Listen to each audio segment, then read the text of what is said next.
This is the Annex, a sociology podcast. I'm Joe Cohen from Queens College. And I'm Gabriel Rossman from UCLA. Leslie can't be here today. We're on the web, theannexpodcast.com, on Twitter at Sociannex, and on Facebook, the Annex Sociology Podcast. Today we meet Rebecca Raby from Brock University. Rebecca is an expert on, among other things, youth and education.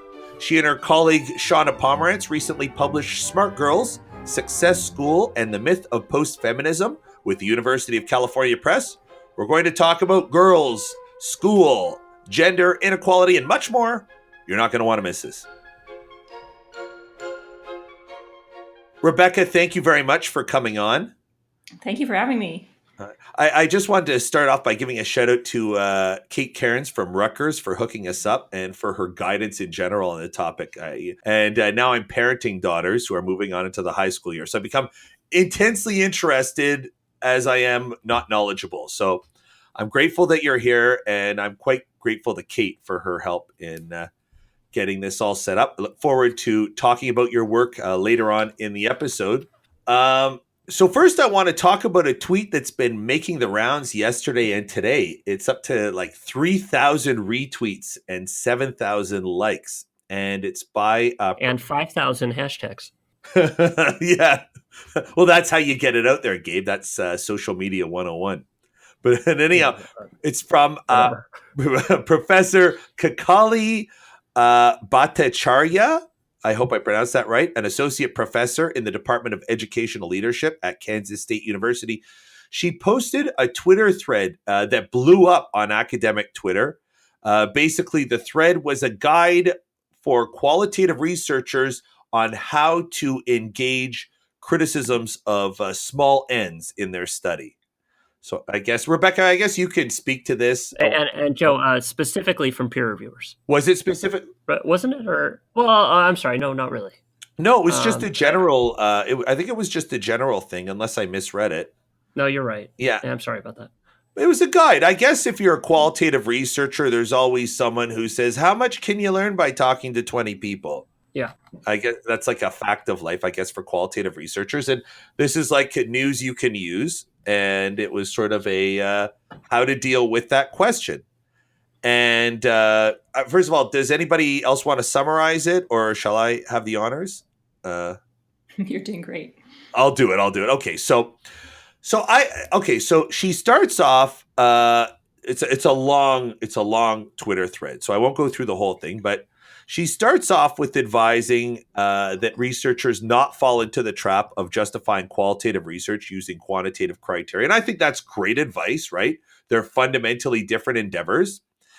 And then she says, ask your inquisitor why they're concerned with a small n, which is also great advice, right? That's basic active engagement in a discussion. And then she moves on to say, this is a quote, not any of your explanation should include justifying how your sample size could be used to generalize somewhere down the road, or any other explanation where you pin qualitative against quantitative research. It's an oppositional conversation without any decent end goal. And this is the point where she starts to lose me and where I start getting a little bit critical.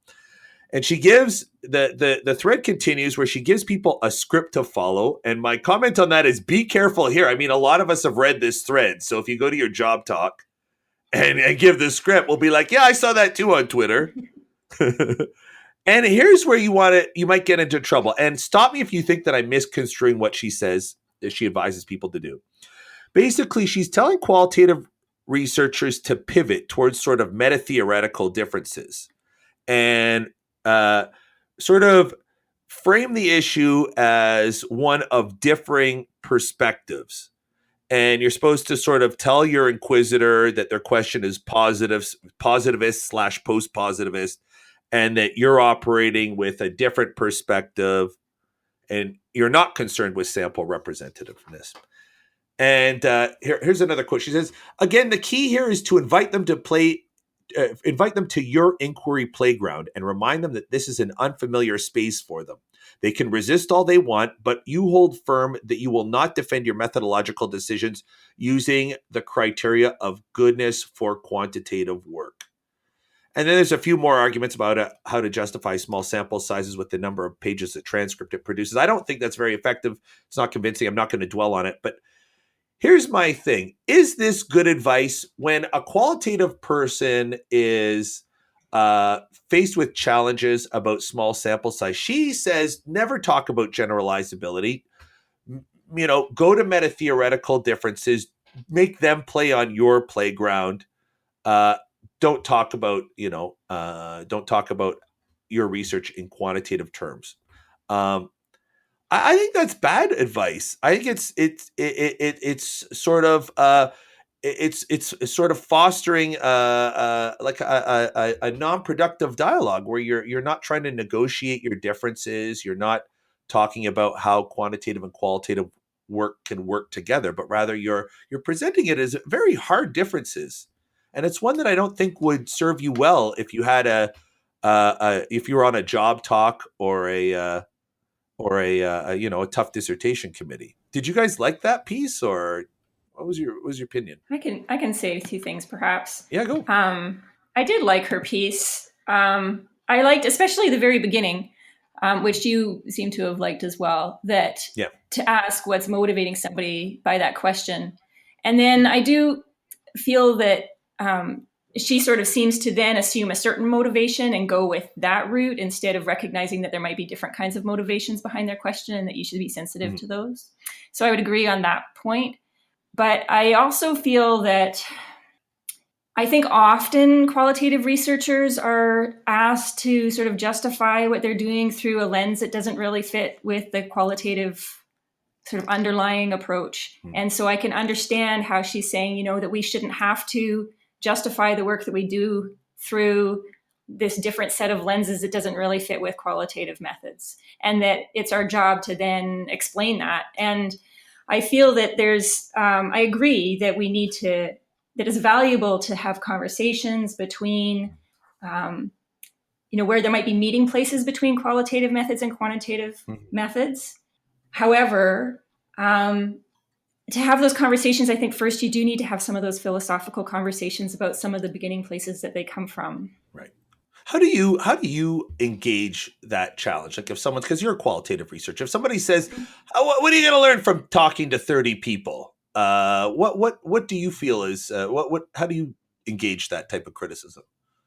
Well, I would probably come at it to some extent, like this woman has, to say, well, from a qualitative perspective, 30 participants is actually quite a large number. And, often I've tried to have more than one conversation with interviewees, for instance, if I'm doing interviews, because you have so much more depth over more than one interview. So then you're sort of looking more for the deep rather than the broad.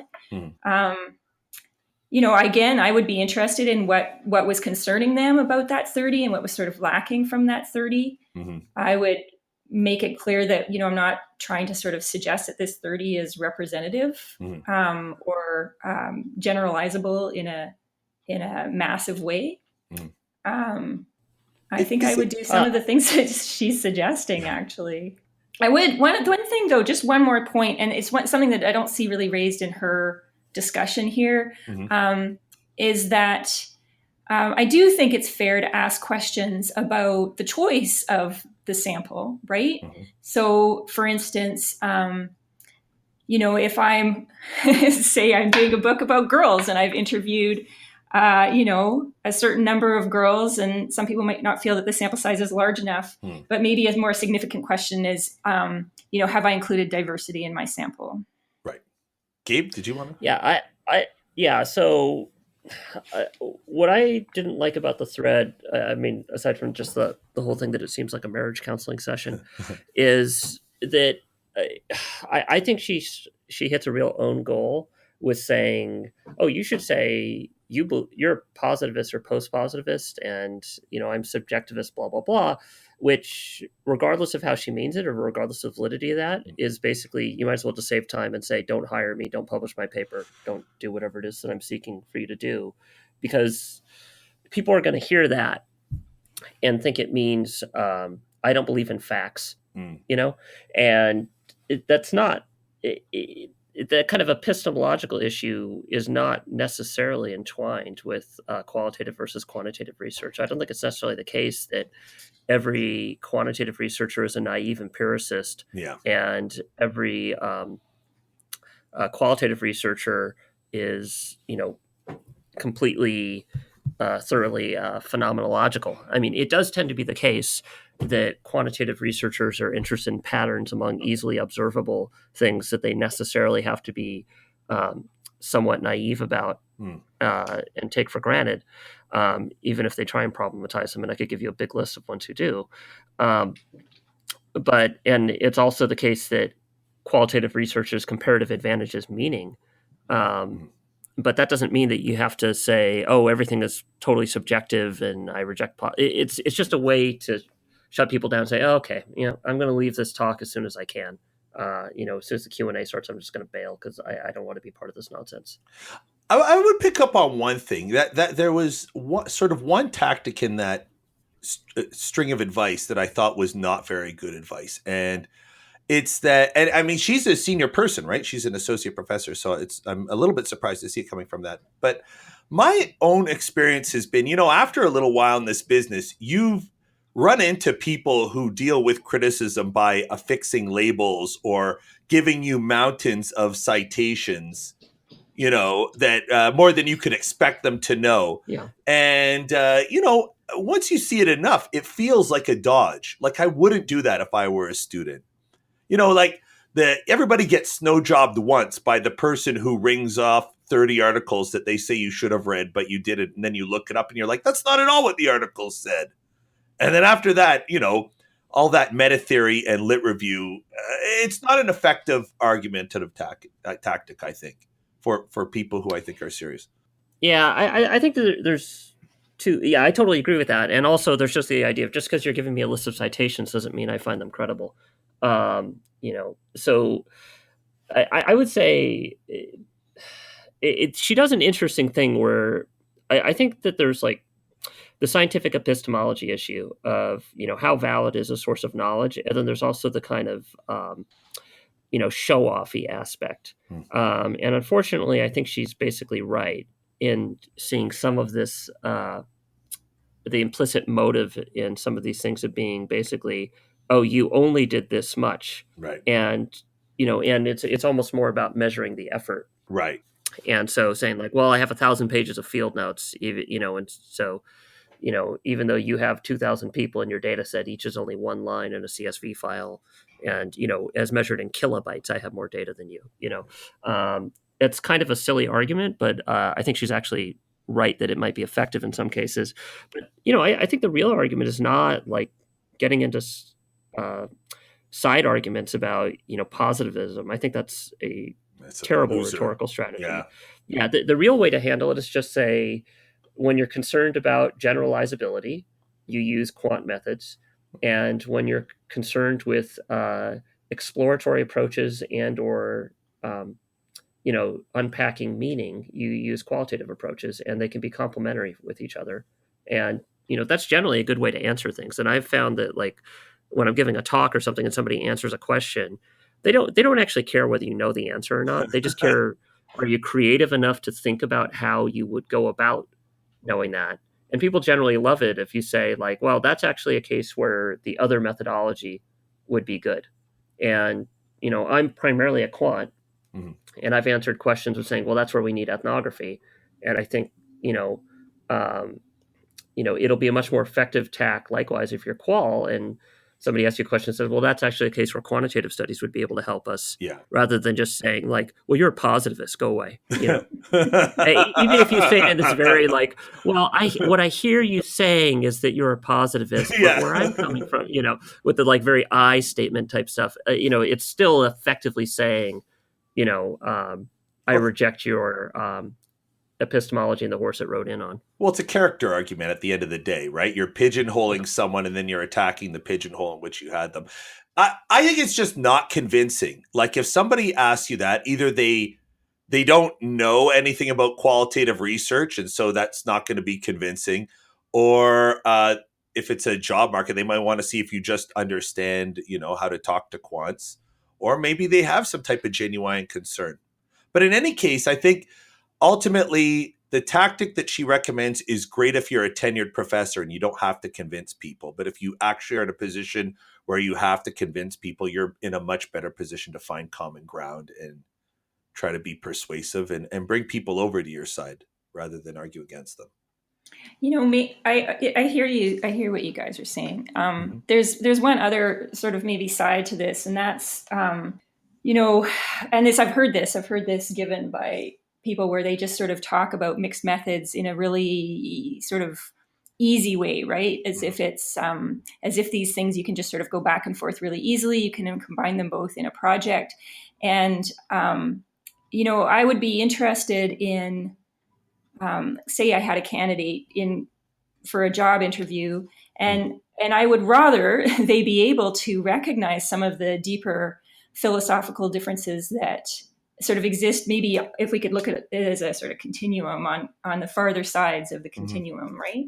And to recognize that there are challenges sometimes in terms of mixing these things, rather than just sort of suggesting that you can kind of just throw it all together and that there's no sort of significant underlying differences. Because to me, that would suggest a superficial understanding. Interesting. It's like, wow, you can't make there's no way to sort of hit all the high points. I guess like the moral that I get from this is like, it depends on who your audience is, maybe. And what plays well in one room might not play well in another. Well, maybe it also goes back to the original thing she says, which is to ask them, right, a little bit more about their inquiry. Where is their inquiry coming from? And then maybe rather than follow a script, which is what she's sort of going towards. And I agree, it's problematic to go towards a script when you've just said, maybe we need to have a conversation, and then to sort of build on where they're coming from in forming that question, which may mean talking about philosophical differences, or it may mean talking about how there are places where there's possible linkages, or it depends on what kinds of questions you're studying, those kinds of things. I mean, maybe the problem here, and the thing that's gotten you guys kind of stressed out, is that she has this sort of more scripted approach. And she does also say this point about how, she sort of ramps it up when she says that the inquirer is unconvinced, right? That's when she starts to sort of amp it up a bit and sort of dig in terms of maybe a binary position. Right.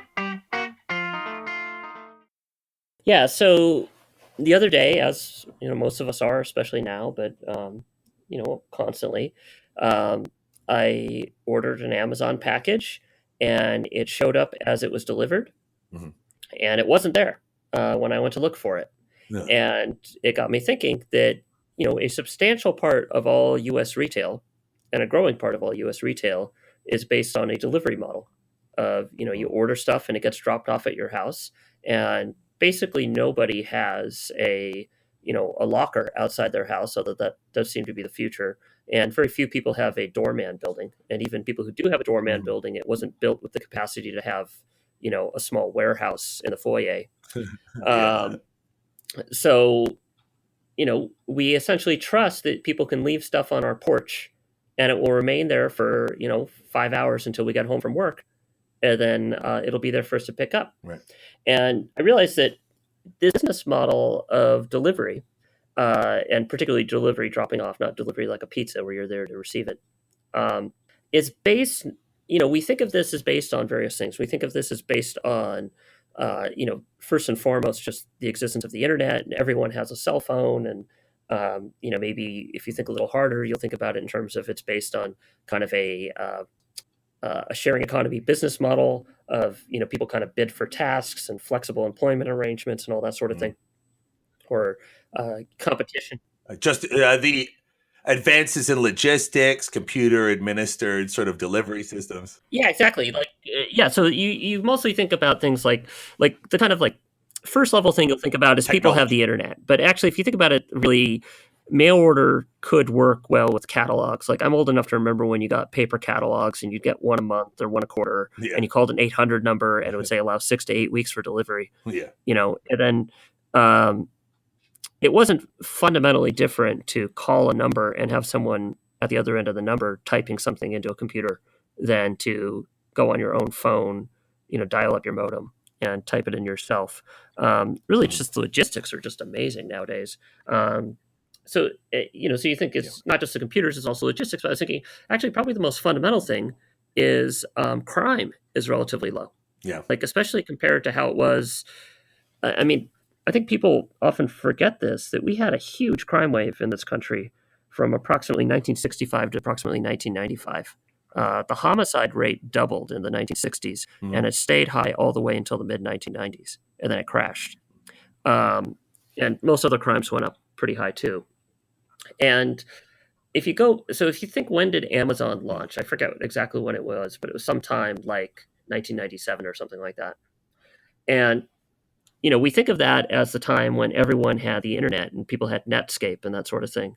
But I think an equally important thing is that people had porches that were not ridden with thieves. Yeah. And so that's kind of a necessary condition for that sort of thing. And if you think, imagine if Amazon had launched 7 years earlier in 1990, it would have been in the no radio in car era. You mean those stickers that people used to put in their windows saying no radio? Yeah. You have to explain this because there are younger people who probably don't remember this. Yeah, so people who are much younger than you or me, I mean, I was born in 1977. I'm 41 years old. Yeah. But people who aren't old enough to remember the early 90s or the late 1980s aren't going to remember that people stealing car radios was such a common thing, mostly crackheads. People stealing car radios was such a common thing that people would not leave radios in the car for fear of having them broken into. And when you went to the shopping mall, you would actually pull the radio out of your car and carry it with you into the shopping mall for fear that a thief would break your window to steal the car stereo. And then at a certain point, they realized that they could just have a detachable faceplate, and then you didn't need to carry this 8-pound radio with you to the Orange Julius, but it was a common thing to have no radio in car because we couldn't even leave cars unattended. Now we leave your $50 Amazon order unattended right there on your porch. It's not even a locked car. You don't have to break glass to get at it. And so I was just thinking, the end of crime has changed society in this fundamental way. It's changed it. It's allowed a new retail model. I found, so I saw when you posted that on Twitter, and I found that to be very, very insightful, and it's one thing. The other thing is well, of course it was. I said it. Right. But also it's you assume, people might assume that because now we have Nest cameras and all that those days are long gone. But if everybody started stealing packages, I mean, the police wouldn't be running them all down, I don't think, There's definitely the general direction of capitalism is one where you're right. It's heavily premised on the idea that there's not a lot of petty crime. It's built for our orderly society. Yeah. Well, I mean, at an abstract level, trust reduces transaction costs. Right. Yeah. If we can just trust that you can leave my stuff on my porch and it will still be there 5 hours later when I get home, that obviates the need for, to send it to an Amazon locker, which makes it just as much hassle as going to the store, albeit a store with effectively infinite inventory. And by the way, I when I order anything worth more than about $100, I will send it to an Amazon locker. Right. So I'm not that trusting. I'm not going to order a MacBook and have it left on my porch all day. But something worth $50, $100. It's funny. I brought my in-laws up to Canada. It's funny that you say that. They're from Israel, and they were looking. I think there were a bunch of propane tanks lying outside of a closed supermarket. They just didn't bother to bring their stock in when they closed the store. They just left it outside. Yeah. And I remember my father-in-law marveling. He's like, "How is this not stolen?" Yeah. He's like, I'm barely restraining myself from taking this stuff. But it's true, there's a lot of ways that a lot of ways that our economy operates are premised on the idea that people aren't going to steal. Yeah. How about those? Yeah, go ahead. Go. No, you first, please. All right. Well, no, so those stores self checkout. Yeah. Is another one like that, or weighing your own produce at the grocery store. Mm-hmm. All of these are premised on, these are economic models that are premised on the idea that people won't steal. And you're right. In the grand scope of things, it's kind of a novel situation. Yeah. Now, the really radical thing is realize that retail is just the tip of the iceberg. So, Amazon is a non-trivial part of the U.S. economy, but still a fairly small one as things go. A much bigger part of the U.S. economy is real estate. And, from the mid-1960s onward, we had the hollowing out of central cities and people moving to suburbs. Right. And for basically since the end of the crime wave in the mid-1990s, we've seen people moving back into central cities, especially young upscale workers. And, the population density of many central cities has risen. The class has changed. You see this especially in places like Washington, D.C., which has been radically changed since the 1980s. And that was made possible by crime. It was also made possible by a drop in fertility, because people with kids generally prefer to have houses rather than apartments. But it's endogenous too, because if you prefer to live in an apartment, you'll be more likely to postpone your fertility. So, this is a huge change in terms of like how people live. And it's because it's safe to live in a central city, whereas it was not in the 1980s. In the 1980s, central cities were objectively pretty dangerous. And so that's changed residential decisions. And, that's totally changed the nature of like inequality. I mean, I've seen people look at, what's his name? The Capital Book, French economist. Oh, Piketty. Yeah, so I've heard people say that, Piketty, it's not really stocks, it's like almost all real estate, right? Which is essentially, so the aggregate level. Wait, what's all real estate? Like, what's all? The aggregate levels of wealth inequality. Oh, all right. Well, for regular people, yeah. Yeah. So, it's changed patterns of inequality. It's changed assortative mating. It's changed fertility. It's even changed politics, right? I mean, the Democrats are upset that they hit below their weight in congressional elections. But fundamentally, the reason that Democrats hit below their weight in congressional elections is because they have an inefficient distribution across districts, because they have like 90% in cities and then like 45% in distant suburbs. But back when everybody lived in suburbs and not that many people lived in central cities, you didn't have that pattern, and you didn't have that type of issue with. So it's changing our politics as well. I mean, it structures everything in our society, directly or indirectly. It's funny. Yeah, I guess you forget how good times are. And I guess that's that Steven Pinker type of argument, right? Like, yeah, it's never been so good to be alive as it is now, and or at least that's the argument. And I guess a lot of what we're enjoying are the fruits of that, even if we don't recognize. Yeah, that that we're things are so peaceful. All right. Any other takes on this, or? Yes, actually, I have one more, which is it showed up 2 days later. What happened? They delivered it to the wrong house? So that's one possibility. My guess is actually that the package deliverer was running behind on his shift and just scanned it as delivered, and then put it in the truck and then dropped it off 2 days later. And so assuming that's right, there's this whole other story we can tell about this, because in that case, this is not a crime story.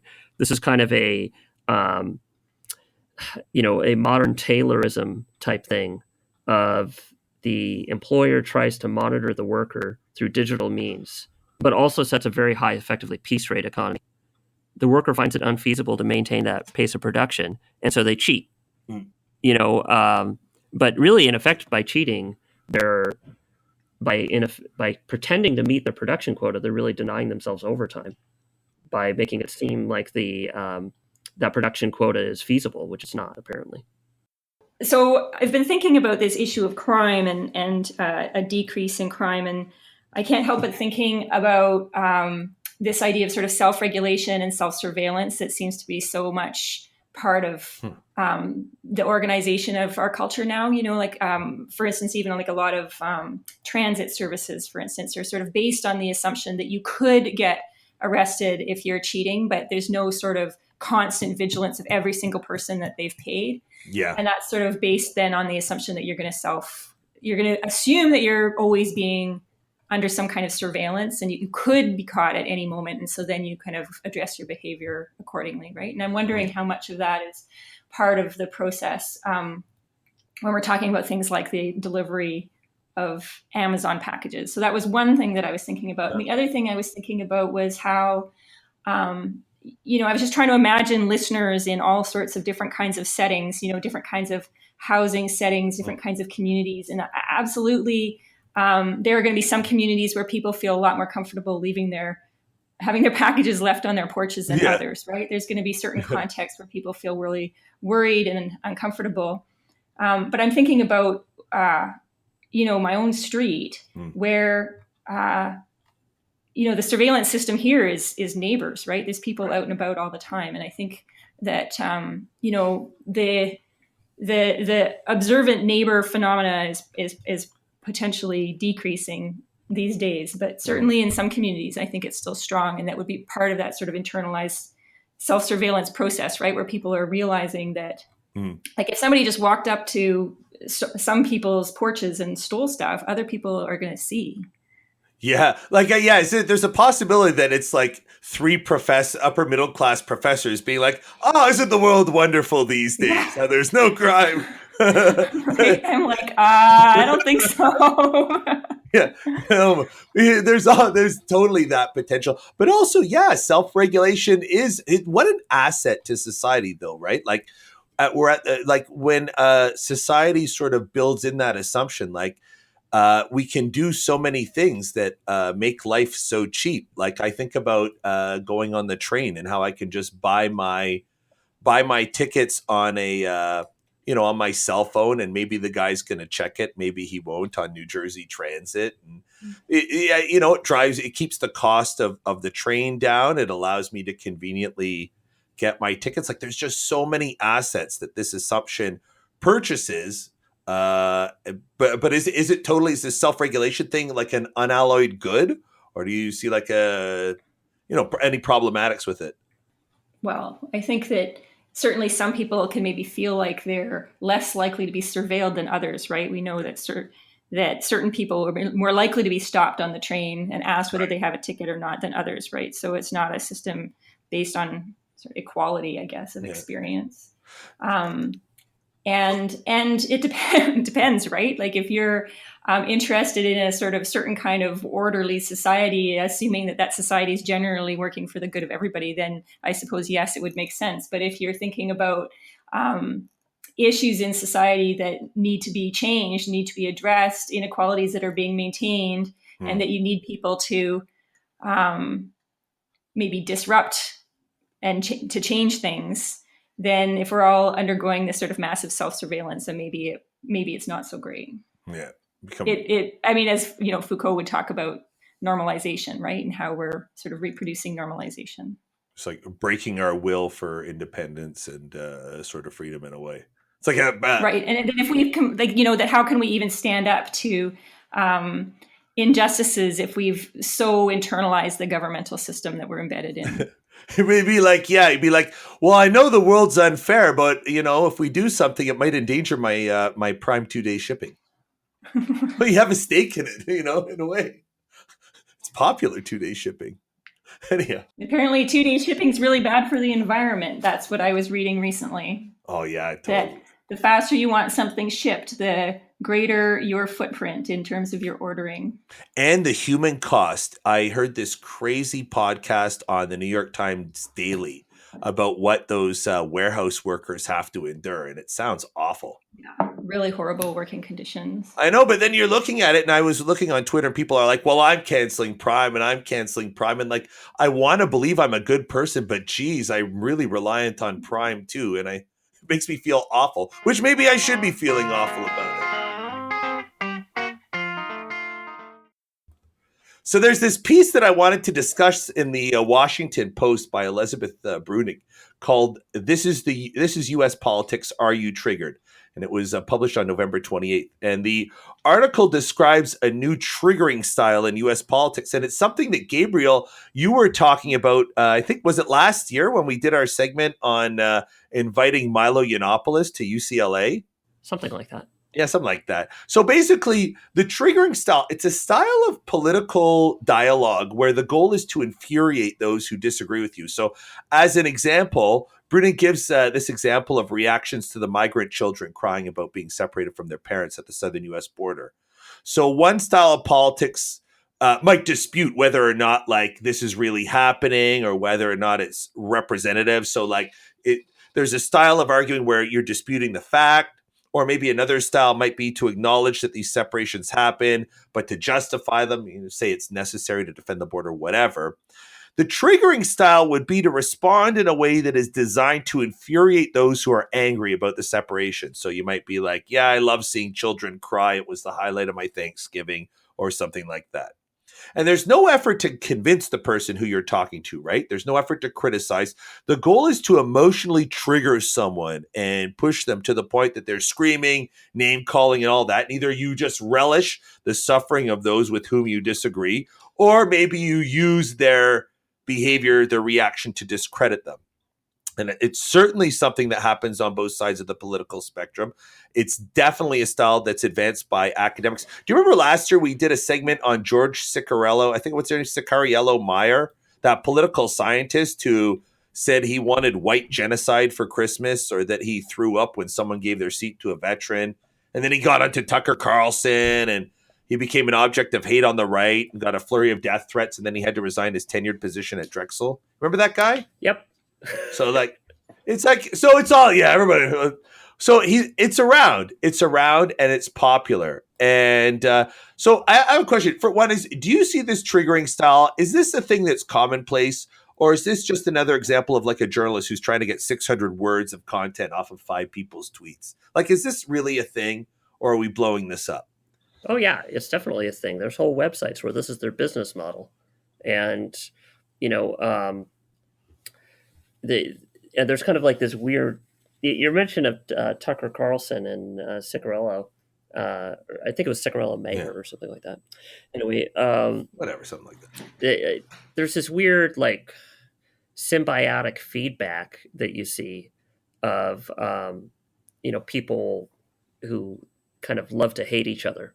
Yeah, and so you'll see kind of so let's just say people with left-wing views expressed intemperately, they're not necessarily going to appear on MSNBC. They're going to appear on Fox, right? Because it's you got to have somebody to fight with, right? Like they're not going to quote Ann Coulter in the Wall Street Journal, yeah, or in like the National Review. And in fact, yeah, and Ann Coulter has actually not been welcome in the most kind of mainstream kind of highbrow publications since shortly after 9/11. Like she was actually fired by National Review about 2 weeks after 9/11. And she was it for a particular issue, or? Oh yeah, she said that in response to 9/11, we should invade their countries, kill their leaders, and convert them to Christianity.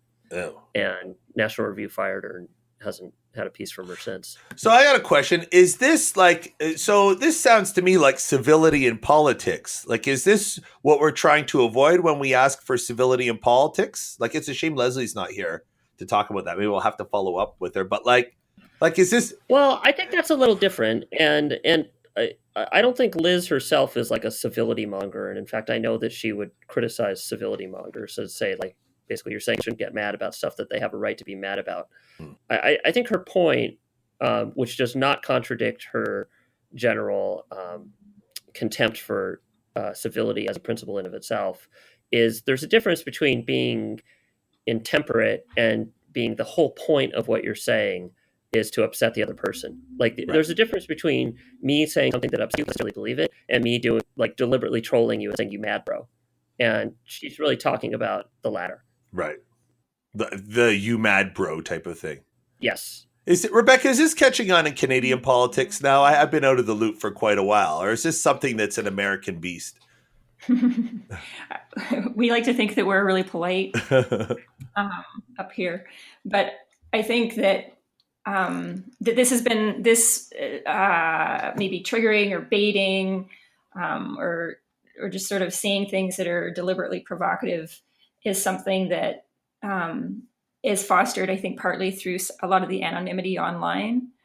And also, I think you're completely correct that it's partly about the sort of shock value and sort of media outlets picking up on the shock value and knowing that viewers are going to be drawn to reading articles based on that. And Right. we're just like Americans in terms of those kinds of things, right? We're reading a lot of American news and drawn to, oh my gosh, what did they say now? The clickbait. I got to read this article, and so, while we might not have as many people sort of doing the baiting, I think certainly we're jumping on it in the same kind of way and increasing the popularity of it and feeding into it.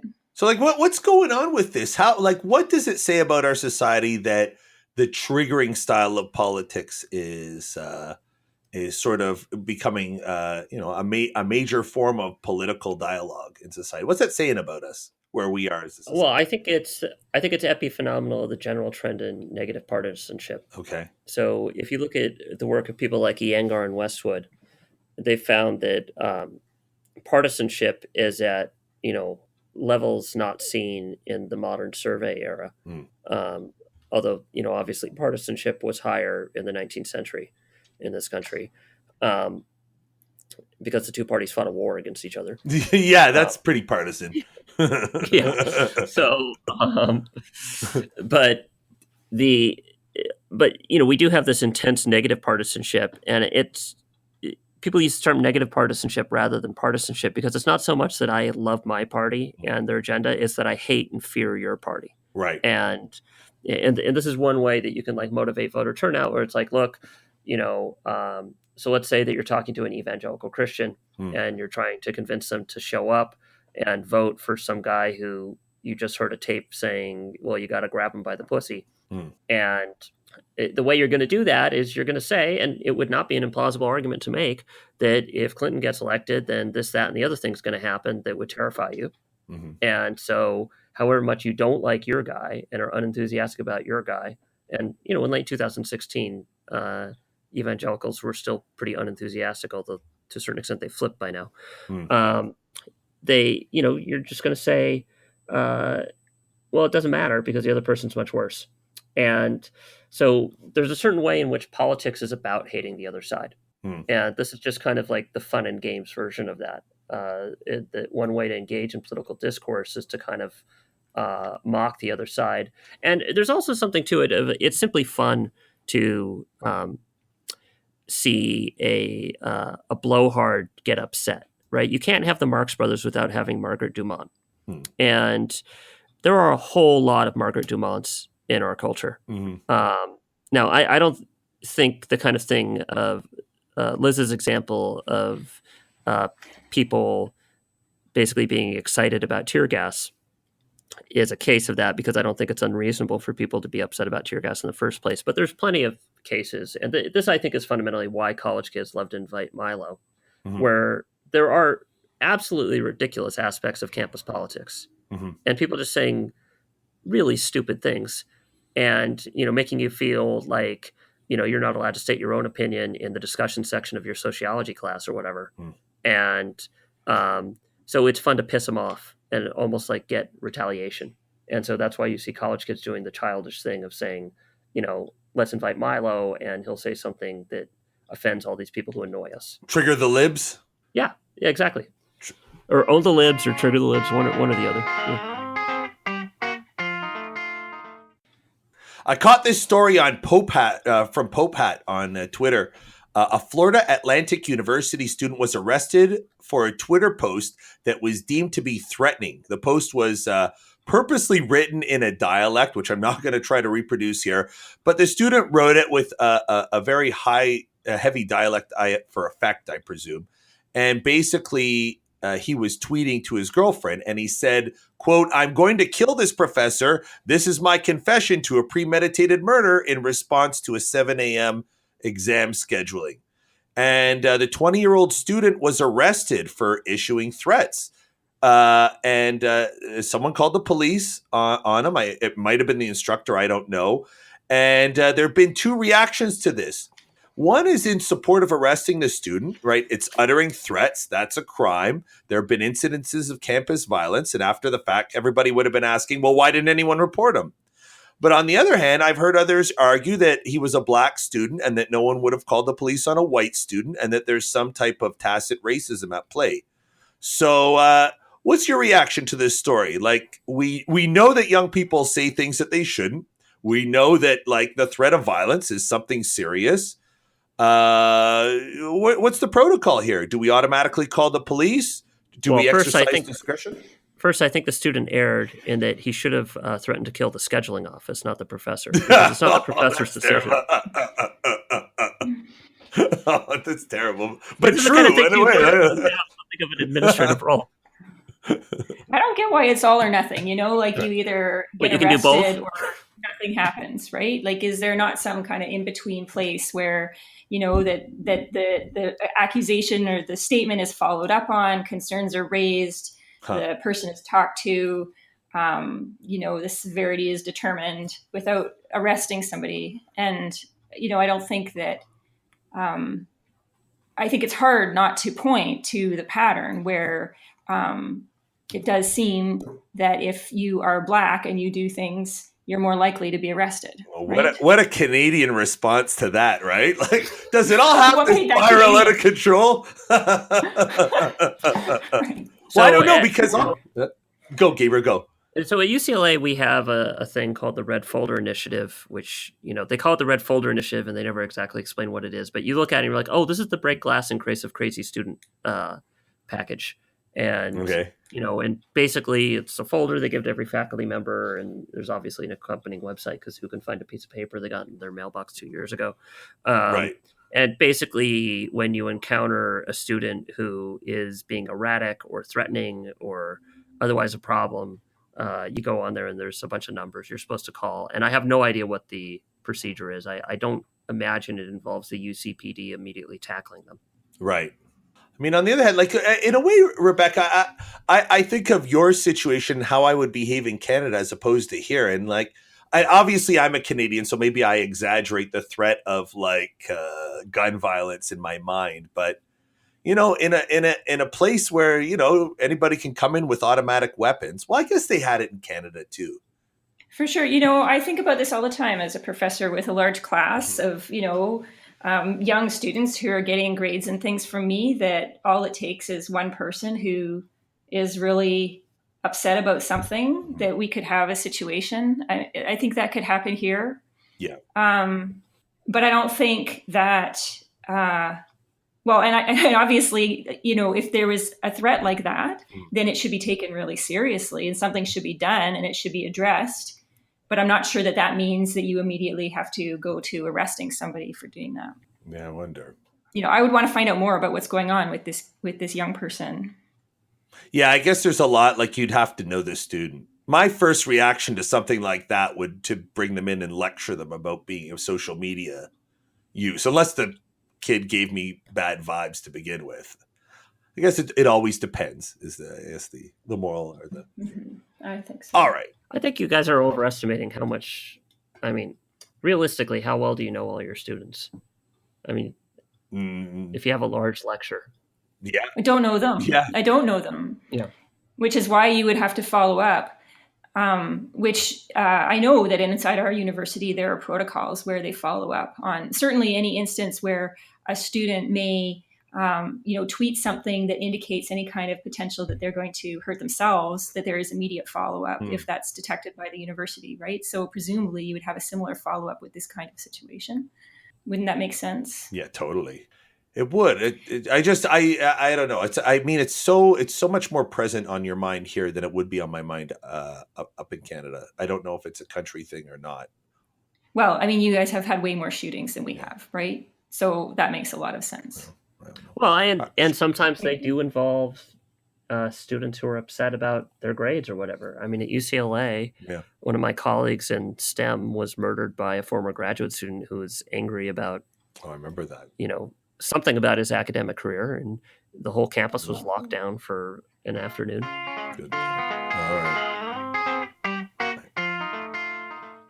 And now we turn to Rebecca Raby from Brock University. Rebecca recently co-published a book with Shauna Pomerantz, Smart Girls, Success School, and the Myth of Post-Feminism with the University of California Press. It's a pleasure to have you here. Thank you for joining us. It's great to be here. I want to start out by saying, like, I have no expertise in any of these fields. I came to your work out of personal interest. I have a daughter entering her teen years, and I became really interested on, what she was going to be facing. And before we start, I want to thank Kate Cairns for helping me with this show. And I wanted to disclose that all of the intelligent questions that I ask you actually came from her, and all of the dumb, naive questions come from me. That's great. All right. Thank you, Kate. So let's start off. Tell us about Smart Girls. What's the book about?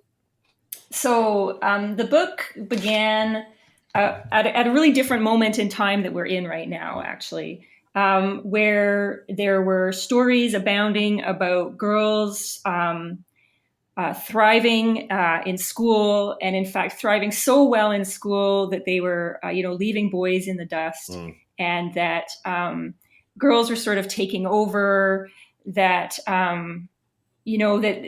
maybe gender inequality is over, right? These are some of the stories that were circulating at the time, right? And so Shauna approached me actually with this idea to sort of look into girls' experiences in school, because we felt that that story was a really problematic story that didn't describe the full situation of girls' experiences.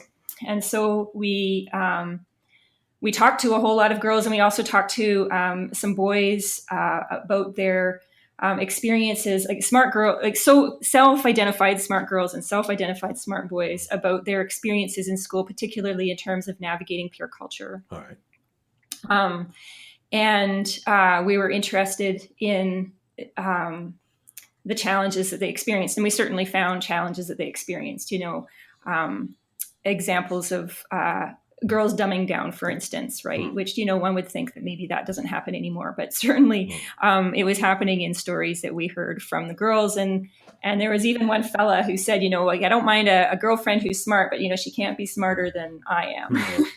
So these kinds of stories sort of supported we have a whole number of different areas where there are challenges that the girls face, and really, in the longer run, when they were talking about, maybe not so much in the present, but in their expected futures, they were anticipating a world of gender inequality and feeling that they had to overperform and outperform in order to try to have some kind of success later in that sort of gender unequal world. Well, so ultimately, we argue that their success in school isn't so much an example of gender equality as an example of sort of the effects of gender inequality. So wait, you say that these teenage girls were already aware of a playing field that was going to be slanted against them, and what, they were like trying to get a full head of steam early in life? Yes. Wow. And what age were these subjects? They ranged from about 14 to 17. Huh. And they were across a range of class backgrounds. One critique that our book has had, and is a fair critique, is it wasn't as diverse racially as we had wished. But certainly of the girls that we talked to, that was something that we saw. So what are and there's hope. Like, this is, I think, girls today are at this really experiencing this complicated sort of tension, right, between this idea that they can do and be anything, and that the world is at their footsteps, and girl power reigns, and then at the same time, like exactly at the same time, there's that know that they are in a world that has gender inequality, that it particularly sort of unfolds as you start to have a family, as you start to sort of compete in the sort of larger paid world, but also they see it amongst, in terms of like things like sexual harassment and those kinds of things. And so they have these contradictory pulls on them in terms of how to think about their lives that are challenging to navigate. It sounds like these girls, that I often hear of that, that pressure to be all things to all people, like super successful mother, super successful in your career, super successful in your marriage. The trying to make, Perfection. yeah, like that pressure. I'm hearing that like girls are feeling that almost immediately, and it's like a weight that they're carrying on their shoulders. Yes, absolutely. Absolutely. I think we have to be super careful not to generalize all girls, right? Of course, intersectionality is significant here. But certainly from our research, but also research that I've read of other people, it's suggesting that there's this competitive or individualized climate, and this feeling of a need to be perfect at everything and to be really good at everything and to have the most successful possible sort of portfolio, right, for going on into college, going on into the workplace, and that you have to sort of do everything that you can to be successful. And it's a really, really hard place to be, right, in that kind of perfectionist location. And I think that we can link it to, issues of growing anxiety. And then it also raises the bar. It raises the bar so high in ways that many girls will never be able to meet that bar, right, because of issues of inequality. Do they have the resources to be able to sort of compete with these girls who are able to sort of seemingly excel at everything? I have a question. For the smart girls in your study, were there peer relationships with other girls? Were they edifying or were they problematic? Or what was the balance of that? Right, like were they mean girls? Well, this is the dad in me talking, right? Where I'm like worried about 100 things. Right, no kidding. We actually the way we set up our research is that we interviewed people either on their own or in pairs. Okay. And a number of them we interviewed in pairs. And we're struck by the friendships that girls talk to us about, the support that they experienced from their friends, right, and sometimes from boyfriends. Okay. And there's lots of other people who have done research around girls cutting each other down, but in our research, I would say that we found more so that girls were holding each other up. There's at least among the successful girls, like the girls who think that this one. Yeah, well, this was one of yes, absolutely. People who self-declared that they are smart girls. And then we also found that school culture seemed to make quite a bit of difference in terms of these girls' experiences, right? Oh, how so? If you had a school culture that seemed to support and foster academic excellence, and also a school culture that seemed to have some, flexibility around ideas around masculinity and femininity.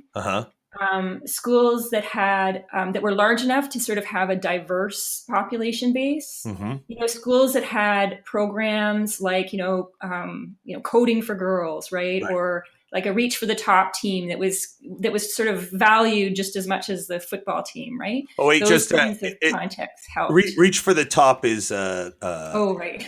Yeah, reach for the top is like quiz. It's like the quiz team, the trivia quiz competition. By the way, Timmins High, Northeastern Ontario, competitive team alumnus I am. Very proud. It's all been downhill from there, right? that's where I peaked out when we went to Sudbury and lost. So you're like a guy in a Springsteen song talking about his high school football. Yeah, except it was reach for the top. But in any case, yeah, you go. But that's so that's part of the what we point. call academic decathlon here. I think it might be. Yeah. Question though, but like okay, so let's say it's.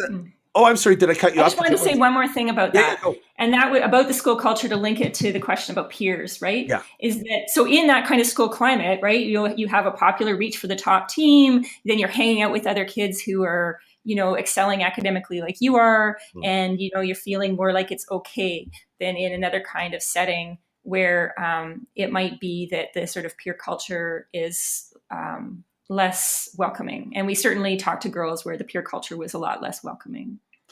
Did peer culture, for any of your subjects, did peer culture end up being a big hurdle to succeeding, where people withdrew from school or felt like they were below their Because potential of peer culture? because of peer culture? Or is it that when you run into smart girls in general, like they seem to be in a good place socially? I mean, Right. I think that really, truly, it seemed to depend so much on the girl, right? interesting. And the boys we talked to as well, right? It depended on the school they were at, the kinds of friendship circles they were in, the resources that their family had, their own personal resources. Some of them were really thriving in ways that were very exciting to us, Mm-hmm. and some of them were having a harder time. So like as a parent, let's say you want, What do you do? yeah, like what do you push your school to do? Like what types of programs Right. are you pushing at your school? What types of policies are you pushing at your school? What should I be asking the principal for? Right. Well, I would be asking the principal for recognition, like school based sort of celebration and recognition of diverse ways of being, right? Huh. Of the arts, of academics, of sports, and not, being all about the one thing, right? So there needs to be space in that school for different students to thrive, and for there to be a valuing and a recognition of diverse ways that students can be. And I do feel, and this is something that I've, some other researchers have been poking at a little bit, that settings where there is more flexibility around gender Mhm. can lead to more possibilities for students to feel comfortable being smart. And What do that's you for mean by boys that? as well as girls. What do you mean by flexibility with gender? So one of the things that we found is that sometimes the girls who felt uncomfortable, so they see themselves as smart, but they felt uncomfortable doing things like putting up their hand in class or having other people know their grades, that they were uncomfortable because they were worried that that would be seen as not, that you're not being like appropriately girl-like, right? Because to be appropriately girl-like, you need to be kind of quiet and you need to be not so smart and not so in your face, right? And to be, like Matt for the boys, right? That they kind of need to be seen as being, strong and tough, and they could be seen as smart, but they don't want to be seen as studying, right? So, and these are linked to, I think anyway, that they're linked to, ideas around hegemonic masculinity and ideas around certain kinds of femininity. And so that if we open that up, right, it's okay to be a smart boy. It's okay to be a smart girl. It's okay to be studying as a boy. It's okay to be a girl who's playing sports, right? That that and the sort of recognition in a school of valuing that kind of diversity, I think allows different students to be able to thrive in their own ways, right? Uh-huh. There's a really cool picture that I don't even know where it's from, but it's this picture of this kid, this boy who's in his football uniform on the football field, and he's playing the violin, and it says something like, I can't even remember what it says, but it's about sort of recognizing that, that you can be both a football player and a violin player. And I really like that picture. Amazing. Gabe, before I get to more questions, do you want to jump in? Yeah, go ahead. All right, that's fine. Okay. So, all right. Okay, so we'll move into the Kate Cairns intelligent questions, the section of the interview then. So the first question along these lines as we pull back is, has the landscape of girlhood changed since you started this research? I guess this book was an outgrowth of your earlier paper, right? In Gender and Education, or? Yeah, that was a pilot study, the one that I sent to you. Yeah. And I sent it to you because it sort of, a lot of the arguments that we developed later are evident in that paper. It's just sort of more a small bite than a big bite. Sure. The book would be. But I mean, it's been a few years. Have things changed since you started doing this? Yeah. When we were writing this book, it was before the last American presidential election. Right. And I think that there was a sense, like one of the things that we talk in the book is post-feminism, right? What is that? Can you just explain what that is? Post-feminism is the idea that feminism has done its job. Mm-hmm. right? That there was gender inequality, and then feminism came along, and now gender inequality is addressed.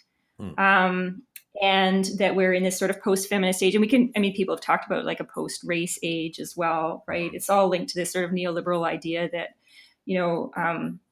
inequalities have somehow faded away and that we're all sort of individually equal in our competition with each other. Right. So, so this idea of post-feminism, I think, was more, I don't know, maybe more convincing before the last presidential election in the United States, right? When it looked like Hillary had a 95% that there might be a woman president, that, it seemed like, that really women were making gains, and it was sort of like an exciting time. And then since then,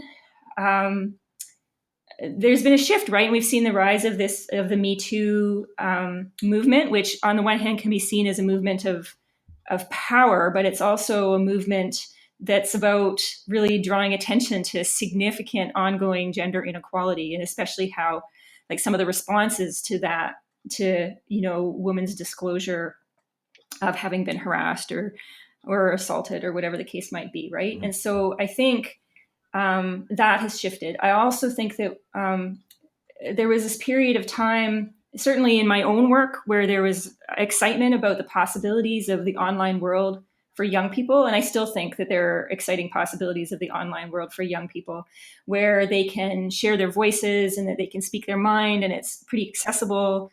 But we've also seen this huge rise of hate in response to people's online presence, or in response to speaking out. And a lot of that has been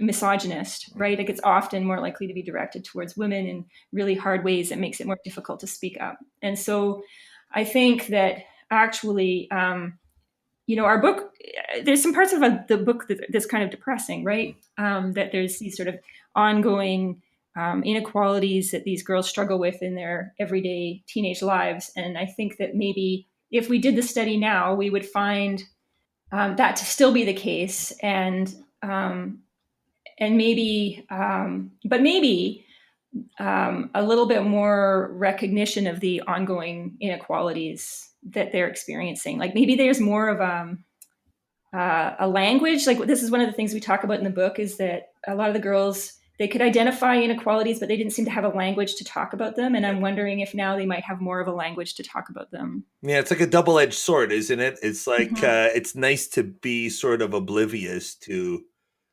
problems, but on the other hand, I guess when you recognize them and you develop the verbal equipment to engage them, at least you're confronting problems that still exist.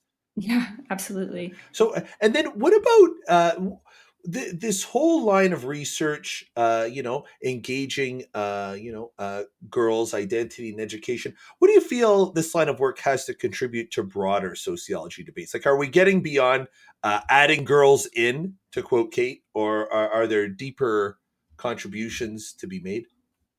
So one of the things that I think has been valuable in childhood studies and in girlhood studies is how we've been thinking about and maybe challenging certain kinds of, in some areas of girl studies and childhood studies, we've been challenging ways of talking about agency that are really based on humanism, right?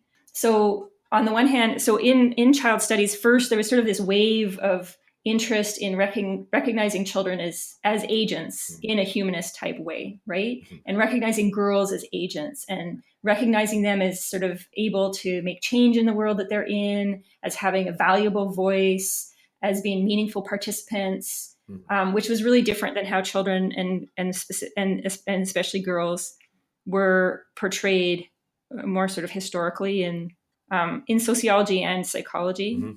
And more recently, though, some people have been, there's been some questioning of that kind of orientation to agency, and, recognizing how, that the subject is always sort of embedded in, these discursive contexts. And more recently, we've been, both Sean and I've been drawn to sort of a more post-humanist thinking that's sort of recognizing sort of agency as this sort of interactive moment that where it's sort of not just always about sort of what humans are doing, right? But humans in relation to all sorts of other things. And so I feel that I'm excited by those kinds of possibilities. And we kind of, our book was written with the hopes that your everyday person could read it. So we don't get into a lot of detail about theory except in the footnotes. But we do, in that book, we sort of come from maybe more of a post-structuralist perspective.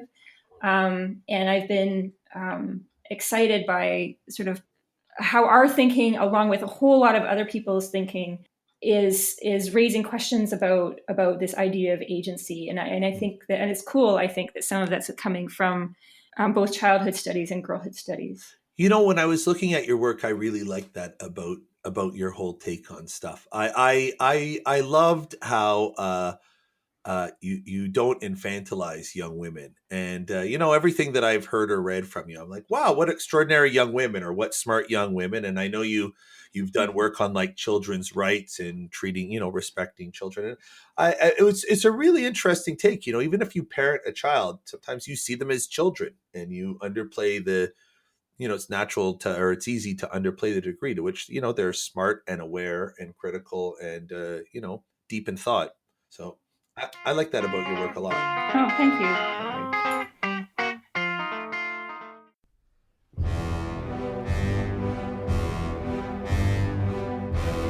You've been listening to The Annex, a sociology podcast. Special thank you to Rebecca Raby of Brock University. Her book with Shauna Pomerantz is Smart Girls, Success, School, and the Myth of Post-Feminism.